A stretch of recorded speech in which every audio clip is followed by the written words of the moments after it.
এক ঐতিহাসিক রায়ের দিন ধার্য করল আন্তর্জাতিক অপরাধ ট্রাইব্যুনাল।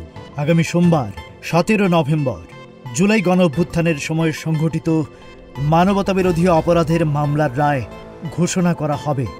এই মামলার প্রধান আসামি হলেন ক্ষমতাচ্যুত প্রধানমন্ত্রী শেখ হাসিনা, সাবেক স্বরাষ্ট্রমন্ত্রী আসাদুজ্জামান খান কামাল, অন্য আসামি সাবেক আইজিপি আব্দুল্লাহ আল মামুন দোষ স্বীকার করে রাজসাক্ষী হয়েছেন। প্রসিকিউশন পক্ষ থেকে শেখ হাসিনা ও আসাদুজ্জামান খানের মৃত্যুদণ্ড প্রত্যাশা করা হয়েছে। প্রসিকিউশন মনে করে আওয়ামী লীগ বিচার বাধাগ্রস্ত করতে অপচেষ্টা চালাচ্ছে, তবে বিচার তার নিজস্ব গতিতে চলবে। মামলার মূল অভিযোগ হল শেখ হাসিনার উস্কানিমূলক বক্তব্যের পর ১৫০০ ছাত্র জনতাকে হত্যা ও ২৫,০০০কে আহত করা, হেলিকপ্টার, ড্রোন ও প্রাণঘাতী অস্ত্র ব্যবহারের নির্দেশ দেওয়ার অভিযোগ রয়েছে তার বিরুদ্ধে।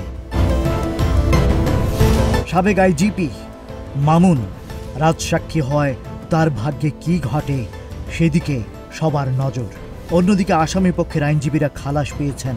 17 নভেম্বর ট্রাইব্যুনাল কি রায় দেয়, এখন সেদিকেই তাকিয়ে আছে পুরো দেশ। Rajib Raihan, news flash 71।